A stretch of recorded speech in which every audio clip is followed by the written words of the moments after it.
રાજ્યમાં મિત્રો વરસાદને લઈને ફરી વખત મોટામાં મોટી આગાહી કરી દેવામાં આવી છે। આટલા વિસ્તારોમાં મિત્રો રેડ એલર્ટ સાથે મોટામાં મોટી સિસ્ટમની પણ રાજ્યમાં સંભાવના રહેલી છે। સિસ્ટમના ભાગરૂપે આટલા વિસ્તારોમાં પડી શકે છે ભારેથી અતિ ભારે વરસાદ। મોટામાં મોટી આગાહી સાથે આટલા વિસ્તારોમાં પવન ફૂંકાવાની પણ શક્યતા રહેલી છે।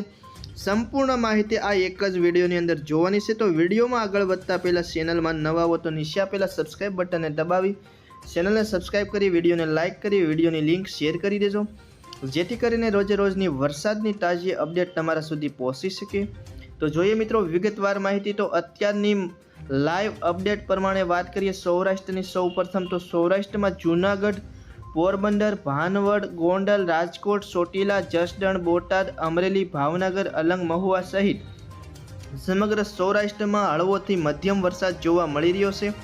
વાત કરીએ દક્ષિણ ગુજરાત વિશે તો દક્ષિણ ગુજરાતમાં પણ વડોદરા, બોડેલી, અમોદ, રાજપીપળા, ભરૂચ, વ્યારા, સુરત, ચોર્યાસી, ડેડિયાપાડા, ઉમરપાડા, વલસાડ તેમજ વાપી સુધીના તમામ દક્ષિણ ગુજરાતના વિસ્તારોમાં પણ હળવોથી મધ્યમ વરસાદ જોવા મળી રહ્યો છે। ખાસ કરીને બપોર પછીના સમયગાળા દરમિયાન વરસાદનું જોર વધુ સાથે ગરમીનું પ્રમાણ પણ વધતું હોય એવું જોવા મળી રહ્યું છે। મધ્ય ગુજરાતની વાત કરી લઈએ તો મધ્ય ગુજરાતમાં મિત્રો અમદાવાદ, દાહોદ, ગોધરા, ખેડા, નડિયાદ, ગાંધીનગર, કપડવંજન સહિતના જે નળ સરોવર છે તેમજ બાયડ, વિરમગામની આજુબાજુના વિસ્તારો આમ મધ્ય ગુજરાતની વાત કરીએ તો તેમાં પણ અત્યારે હળવોથી મધ્યમ વરસાદી માહોલ જોવા મળી રહ્યો છે। સૌથી વધારે વાત કરીએ તો સૌરાષ્ટ્રના મહુવા વિસ્તારોના કેટલાક ગ્રામોમાં અતિશય વરસાદના કારણે મહુવા સિટીમાં જે નદી આવેલી છે માલણ તે પણ બે કાંઠે થઈ હતી એવા દ્રશ્યો જોવા મળ્યા હતા। વાત કરીએ મિત્રો કચ્છ જિલ્લાની તો કચ્છ જિલ્લામાં અત્યારે સૌથી વધારે નલિયા, ભાડલી, માંડવી, ગાંધીધામ, રાપર સહિતના વિસ્તારોમાં મધ્યમ વરસાદ જોવા મળી રહ્યો છે।